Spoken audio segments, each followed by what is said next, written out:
Yahushua, Hashem, Hakodash. Tout l'honneur et respect aux apôtres de Dieu. Ceux qui nous ont appris cette vérité, shalom aux élus. Alright, so comme on commence toujours, on donne toujours honneur à Yahweh, qui est le nom du Tout-Puissant, okay, le Créateur du monde. Et Yahushua, c'est le nom de son Fils. Alright, celui que le monde appelle avec ignorance Jésus-Christ, le Hakodash, c'est le Saint-Esprit. Alright, so on vous le dit dans l'ancien hébreu. Alright, puisque Yahushua parlait l'hébreu, comme ça dans l'hébreu, Actes 26 et 14. Alright, Yahushua parlait hébreu, ce qui signifie que son nom devait être un nom hébreu. Alright, on a appris que la lettre J a été créée vers les années 1724. Ok, so si la lettre J a été créée en 1724, ok, par un homme, c'est comme un Italien, ok, j'ai oublié son nom. Alright. Et on sait que Yahushua, celui que le monde appelle avec ignorance Jésus-Christ, est venu dans le monde où il est parti à l'âge de 33 ans, comme ils disent quoi, l'année du Messie, ok, 33 AD. Ok, en anglais c'est 33 AD, 33 AD. So, comment est-ce que son nom pourrait être Jésus? Alright? You got some? Acts?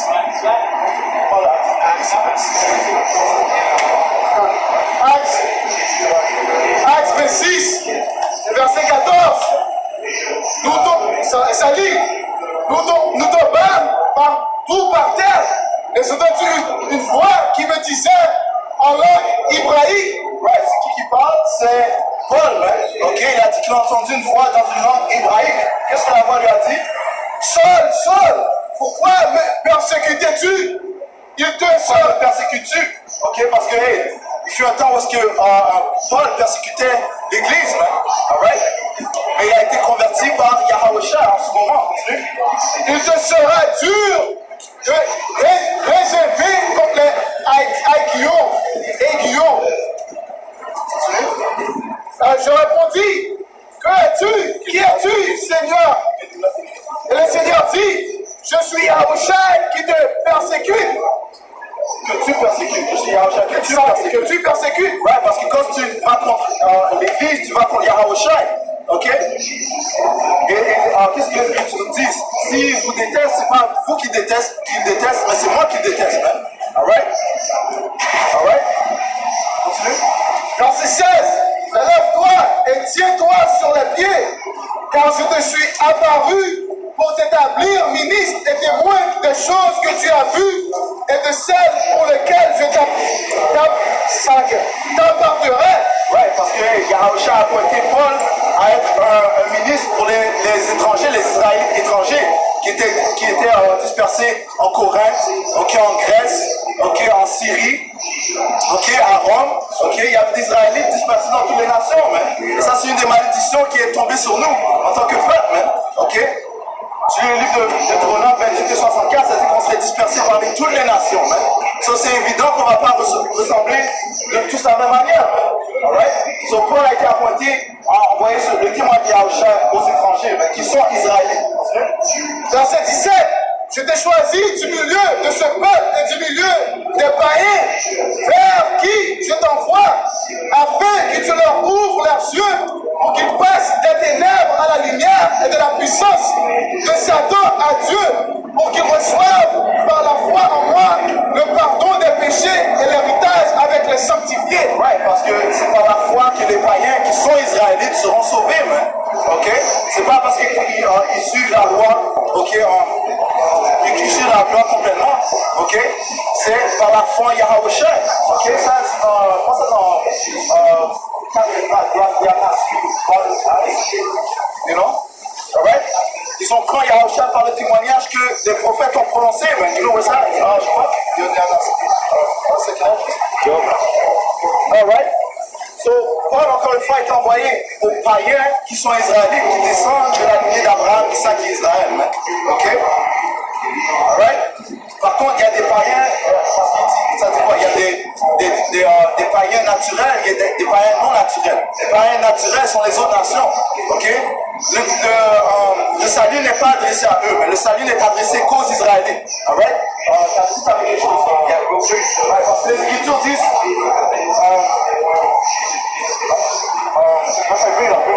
Au sujet de la langue des pays, ça ici à Sophonie 3 et 8 et 9. Alors, je donnerai au peuple des lèvres pures,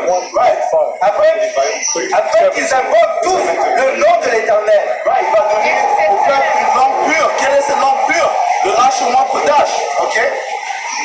Alright? Ça signifie quoi? La langue. La langue sainte, ok? Adam parlait l'hébreu, ok? Yahawashah, celui que le monde appelle avec l'ignorance Jésus-Christ, parlait hébreu. On vient de le lire. Ça dit aussi, afin que tu puisses appeler sur le nom de l'Éternel. Et comment est-ce qu'on appelle? On vient de donner un exemple. On dit Yahweh Bahashem Yahawashah. Yahweh, qui est le nom du puissant qui signifie He is ou il est, ok? Yah veut dire il. Hawa veut dire être, ok, il est. Ba veut dire quoi? Il ou o en français. Ha veut dire de en anglais.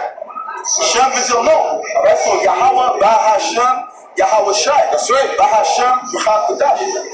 Si tu l'appelles pas en hébreu, tu n'invoques pas le nom de Yahweh. Ça dit ici, je vais relire ça. Sophonie 3 et 9.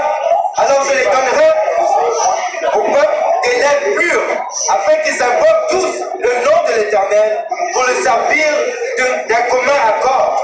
Ouais, et à qui est-ce que le Seigneur a donné cette révélation? Ok, aux prophètes, les Écritures disent le Seigneur ne fait rien sans avoir révélé à ses serviteurs ses secrets. Il dit à Amos 3, il prend Proverbe 34. Ok, what is his name and what is his son's name? Ok, parce que le nom du Seigneur a dû être révélé à ses prophètes afin qu'ils le proclament dans les derniers temps où nous sommes. Ok, où les prophètes seraient trouvés en Babylone, qui est l'Amérique, ok, sous l'oppression des Édomites, et soi-disant en blanc, ok, afin qu'ils soient délivrés par Yahawashah. Alright? C'est Hébreu 7 et 14. Car il est évident que notre Seigneur jaillit de Juda. Et Juda est quoi? Juda est une des 12 tribus d'Israël. Ok? Et Yahawashah venait de la tribu de Juda. Ok? Et les Israélites sont hébreux. Alright? Car il est évident que notre Seigneur jaillit de Juda, tribu de laquelle Moïse n'a rien dit concernant la prêtrise. Ouais, parce que le prêtre, le haut prêtre, c'est Yahawashah. Ok? C'est lui le high priest par l'ordre de Melchizedek. Ok? C'est par lui que nous avons été réconciliés à notre Père. Ok? Si nous continuons et jusqu'à la fin. Proverbe 30 et 4. Qui est monté aux cieux? Qui en est descendu? Qui a recueilli le vent dans ses mains? Qui a serré l'eau dans son vêtement? Qui a fait paraître les extrémités de la terre? Quel est son nom? Quel est son nom? Et quel est le nom de son fils? Quel est le nom de son fils? Le sais-tu? Si tu le sais, ok? So, si tu sais, tu vas proclamer son nom. Mais la plupart du monde entier ne connaissent pas le nom de Yahweh, le nom de son fils Yahawashah. Right? Ils peuvent rire, mais qu'est-ce qu'on a dit à l'idée? Ils vont tous se prosterner à Yahawashah. L'Écriture te dit ça dans Philippiens, que chaque genou va se fléchir à Yahawashah. Ce monde de mon cœur, alright? Le Seigneur va écouter que ceux qui l'évoquent en sincérité. Ok? Zacharie 14, verset 9. L'Éternel sera roi de toute la terre. Oh non, d'une partie de la terre. De toute la terre. Toute la terre. Ok? Sur même les orations, le roi c'est Yahweh. Ok? Et il va prendre Malachie 1 et le dernier verset. En ce jour-là, l'Éternel sera le seul éternel. Et son nom sera le seul nom. C'est encore plus grave. Zacharie 14 et 9. L'Éternel sera roi de toute la terre. En ce jour-là, l'Éternel sera le seul éternel. Et son nom sera le seul nom. Sera le seul nom, mais sur même les païens naturels vont proclamer le nom de Yahweh et le nom de son fils Yahawashah. Ça dit ça dans Isaiah 2. C'est-à-dire, allons-y, prends ça s'il te plaît. Allons-y dans la maison de. T'avais quelque chose? Isaïe 19 et 18. En ce jour-là, 5 villes dans le pays d'Égypte qui parleront la langue. Ouais, l'Égypte, c'est l'Amérique, spirituellement Amérique. Prends ça rapidement dans Apocalypse 11 et 8, ok? Parce que les Écritures sont écrites en parabole, paraboliquement, symboliquement, pour que les prophètes qui ont reçu l'Esprit Saint ok, comprend les Écritures et par la suite le dévoile à la multitude. That's right. Ok? Apocalypse 11 et 8. Et leurs cadavres seront sur la place de la grande ville. Ouais, la grande ville fait référence à l'Amérique, mais les cadavres parlent des Israélites qui étaient morts spirituellement, ne connaissant pas leur héritage. Continue. Qui est appelé dans un sens spirituel Sodome et Égypte. Ouais, so la ville est appelée spirituellement Sodome, ok, à cause des abominations homosexuelles qui passent ici, man. Ok, le transgenre qui se passe ici, man. Ok, la pédophilie qui se passe ici, ainsi de suite. Ok, l'annulation des bébés. Ok, alright. Et Égypte, man, parce que tout comme on était en subjection en Égypte, nous sommes présentement en subjection sous les Égyptiens, man, qui sont les Édomites. Ok. Je peux s'ajouter du fait, et ce qui est encore qui prouve que c'est Égypte, à cause que quand tu meurs, quand tu vas comme, dans ton, comment on dit ça, funeral en anglais, quand tu vas dans le coffre, ils te mettent comme ça. C'est comme ça qu'ils faisaient avec les pharaons d'Égypte. Ils mettaient leurs mains croisées comme ça, tu vois. Ils font la même chose ici. Ils ressortaient leurs organes, puis tout. Ils font la même chose ici. C'est pour ça que c'est Égypte. Ouais. Un autre exemple, c'est quand tu vois le dollar américain. Quelle image tu vois? Tu vois la pyramide, man. Et les obélix qu'ils ont, même ils en ont ici à Montréal, comme plus que deux à Montréal, man. Des obélix, ça retourne à quoi? Aux coutumes égyptiennes, man. Il y a des obélix partout en Amérique, man. Alright? So l'Amérique est spirituellement Égypte. La mer où leur Seigneur a été crucifié. Ouais, c'est ici qu'ils ont crucifié le Seigneur. Dans quel sens ils ont crucifié le Seigneur? Ils ont assassiné son caractère, man. Ok? Ils ont caractérisé, ils ont blasphémé contre son caractère, man. Ok? Ils ont dit que c'est un homme avec la lèpre. Ok? Ils ont dit que c'est qu'il vient toutes les nations. Ok? Qui vient sauver toutes les nations. Non, mais le Seigneur Yahushua ne vient que pour sauver les Israélites, man. Ils sont en passant les soi-disant noirs, latinos et amérindiens, man. Alright? Et les Israélites dispersés dans le monde. Alright? Merci, madame. Let's go back to that. T'avais appris ça? Tu veux lire ça? Ouais. Ça, Joël 3 et 19. L'Égypte sera une désolation et Édom sera un désert ravagé à cause de la violence faite aux enfants de Juda parce qu'ils ont répandu le sang innocent de leur pays. right, that's right. Pourquoi est-ce qu'ils ils ont lié Égypte à Édom? Ok? Puisque l'Égypte est spirituellement les Édomites, man. Alright? That's right. So, et l'Égypte, ok, l'Amérique va donner une désolation, comment? Par le feu nucléaire qui va atteindre cette place. Alright? Isaïe 19 et 18. En ce jour-là, 5 villes dans le pays d'Égypte qui parleront la langue de Canaan et jureront. Quelle est la langue de Canaan? L'ancien hébreu. That's right. Alright? Continue. Ça là que je t'ai vu faire. Depuis pour prouver ça, quand tu vas sur Google, l'image, si j'écris le langage de Canaan, ça va apparaître des lettres hébreux. Ce qui prouve que le langage de Canaan, c'était quoi? L'hébreu. La langue de Canaan, et jureront au Seigneur des armées. L'une sera appelée ville de destruction.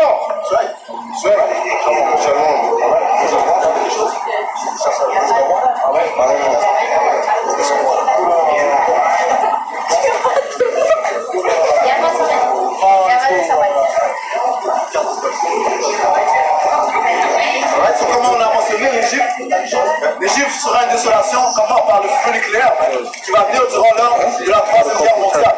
Okay? Où les Russes, principalement les Russes, les Iraniens, les Chinois, vont lancer et les Alliés, okay? Vont lancer des armes nucléaires, des missiles nucléaires en Amérique. On peut encore une fois que l'Amérique est Égypte spirituellement. Ça dit ici à Deutéronome 28 et 68. Et l'Éternel te ramènera sur des navires en Égypte. Ça, c'est une des malédictions qui est tombée sur les Israélites. Parce que le Seigneur a dit qu'on allait plus retourner en Égypte. Et là, ça dit qu'on va retourner en Égypte. Ok, est-ce une contradiction du Seigneur? Non. Les Écritures te disent que le Seigneur n'est pas un homme qui peut mentir. Ok? C'est impossible pour que le Seigneur mente. Qu'est-ce qu'il voulait dire? Lorsqu'on allait retourner en Égypte, on allait revenir en Amérique. On allait venir en Amérique. Ok? Comment? Sur des navires. Des navires, c'est quoi des navires? Des bateaux, man. Comment est-ce que les soi-disant noirs, ok, sont venus en Amérique, man? Par des bateaux, ok, cargo ships en anglais, man. Alright, où est-ce qu'on était enchaînés ok, l'un comme l'autre, ok, à cause que ces diables nous ont mis captifs, man. Ok, et par la suite, ils nous ont mis en captivité pendant plus que 400 ans, man. Right? Il y a une malédiction qui est tombée sur nous, man. Sur les soi-disant noirs, man. Alright? L'action est amérindienne. Et tu feras ce chemin dont je t'avais dit, et tu ne le reverras plus. Là, vous offrirez en vote, là, vous offrirez en vote à vos ennemis. Qui sont des ennemis. Les ennemis sont les Édomites, mais qui sont les soi-disant en blanc. Right? Et le empire est en train de chuter. Right? Devant vos yeux. Right? Continue. Là, vous vous offrirez en vote à vos ennemis comme des esclaves, comme des servantes, et il n'y aura personne pour vous acheter. Right? Comme des esclaves et des servants. Et jusqu'à présent, nous sommes dans la captivité. Ok? Nous sommes captifs sous nos oppresseurs, mais les Édomites. Right? Et les Édomites, je les connais. Ok? Right? Et ça dit qu'aucun homme ne vous délivrera. Right? C'est pas un homme qui va nous délivrer, man. C'est un pouvoir, il y a Yahushua qui va nous délivrer, man. Alright? Bring it up. Jérémie 30, verset 50 et 30, c'est là. Jérémie 50, c'est là. Jérémie 50 et verset 33, et ça dit,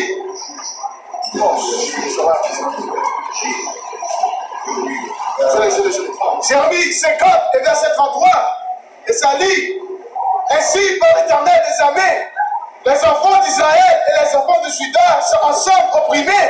Tous ceux qui les ont emmenés captifs les retiennent et refusent de les relâcher. Ouais, qui sont les enfants d'Israël? Ça parle des tribus. 47. Ok? Alright? Et le royaume de Juda par des soi-disant noirs, qui sont les Judas, Benjamin et Levi, mais les soi-disant haïtiens, les soi-disant jamaïcains, les soi-disant African-American. Ok? Ceux qui forment le royaume de Juda, ils sont encore. Jérémie 50, verset 33, et ça dit, ainsi par l'Éternel des armées, les enfants d'Israël et les enfants de Juda sont ensemble opprimés. Tous ceux qui les ont emmenés captifs les retiennent et refusent de les relâcher. Ouais, où est-ce que ces deux royaumes sont ensemble opprimés? Ok? En Amérique, man. Alright? C'est la deuxième captivité où les soi-disant noirs, latinos et amérindiens sont en captivité, man. Ce qui prouve encore que ceci c'est spirituellement l'Égypte. Okay? Parce que c'est la seule fois où est-ce qu'on a tous été en captivité. That's true. God. Ensemble, depuis la séparation d'Israël, on n'était plus ensemble. Right. That's beautiful, because that's another reason why it's spiritual Egypt. Yep. Depuis la dernière fois que Israël et le royaume de Juda étaient ensemble, c'était en Amérique. Parce qu'après la séparation, ils n'étaient pas ensemble. Isaïe 47. Descends et assieds-toi dans la poussière, ô vierge, fille de Babylone. La fille de Babylone fait référence à l'Amérique, man. Ok? Continue. Assieds-toi sur le sol. Il n'y a plus de trône aux filles des Chaldéens, car tu ne seras plus appelée tendre et délicate. Elle ne sera plus appelée tendre et délicate, mais parce que le Seigneur est en train de l'abaisser, man. Il est en train de recouvrir l'humiliation de Israël, mais toutes les abominations qu'il a commises, man. Toutes les atrocités qu'il a commises contre les Israélites et contre les autres nations aussi, man. Alright? Continue. Prends les meules et monts de la farine, découvre tes boucles, mets à nu la jambe, découvre la cuisse, traverse les fleuves. Ouais, sur le Seigneur la compare à une femme, okay, qui est sans honte, man. Ok? Il est en train de la découvrir, man. Ok? Parce qu'une femme est supposée être couverte, man. Alright? Mais ici, dans ce royaume, man, les femmes sont complètement nues, man. Pourquoi? Parce qu'on est ici à Babylone, man. Okay, qui signifie quoi? La confusion, man. Alright? une société où tout est complètement adverse. Ok, aux lois et statuts et commandements de Yahweh Bashir Yahushua. Continue. Ta nudité sera découverte. Ta nudité sera découverte. Ok, ta honte sera découverte. Continue. Oui, ta honte sera vue. That's right. Je prendrai vengeance et je ne t'offrirai et je t'affronterai pas comme un homme. Ouh, le Seigneur a dit qu'il ne va pas affronter. Il ne met son pouvoir comme un homme. Ok. Comment est-ce qu'il va l'affronter? En tant que pouvoir, c'est de war in heaven. Depuis, Yahushua est déjà venu comme, comment on dit ça, Agneau. un agneau. Il est déjà venu comme un agneau. Maintenant, c'est le temps qu'il doit venir comme un lion. Tu vois, pour persécuter ceux qui l'ont persécuté. C'était les Romains qui l'ont mis sur la croix, hein. Tu vois, et ces Romains-là, ils sont revenus ici. C'est pour ça, Apocalypse 1 et 7, ça dit quoi? Les yeux de ceux qui l'ont percé vont les voir dans les cieux, hein. Ok? Donc tout son pouvoir. Tu vois? Et les Romains étaient quoi? C'était des Édomites. Ok? C'est pour ça qu'on appelle ce royaume le nouvel empire romain. Alright? Parce qu'il se base sur les traditions, les coutumes des Romains. Alright? Daniel 12. Non. Révélation 12. Révélation 12. Ça dit aussi que le jour de vengeance, c'est dans le cœur de Yahweh Bashir Yahushua. Quand il va venir avec une grande fureur. Okay? Ça dit, comme le frère a dit dans son verset, ça dit que les nations vont se lamenter quand ils vont voir Yahushua. Parce qu'il va venir pour exécuter son jugement. Je suis toujours Habakkuk 2 et 4. Voici, son âme s'est enflée. L'âme de qui? Des Édomites. Elle est enflée. Pourquoi? Parce qu'ils sont remplis d'orgueil. Ok? Et les Écritures disent que c'est le plus fier des hommes, le plus orgueilleux des hommes. Alright? Et c'est quoi l'orgueil? Le début de l'orgueil, c'est lorsqu'un homme se sépare de son créateur. Alright? Continue. Elle n'est pas droite en lui, mais le juste vivra par sa foi.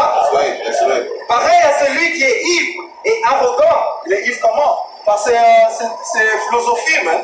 Ok? Il est ivre dans ses philosophies, man. Ok? Continue.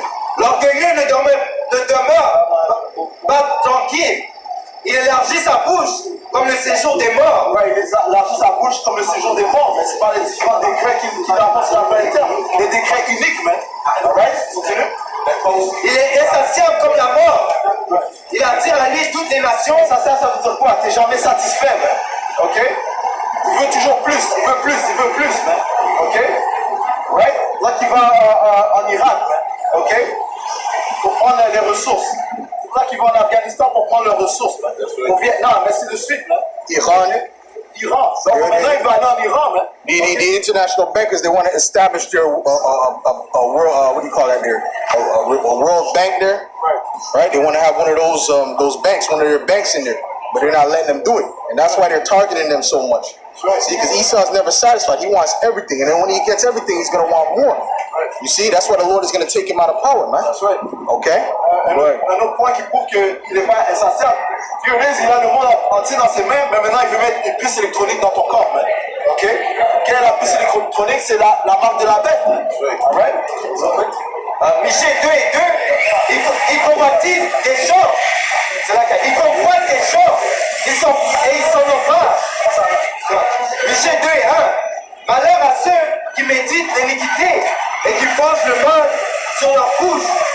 À point du jour, ils l'exécutent quand ils ont le pouvoir en main. Ouais, ils ont le pouvoir en main, man. Mais ils continuent à pousser des décrets uniques, man.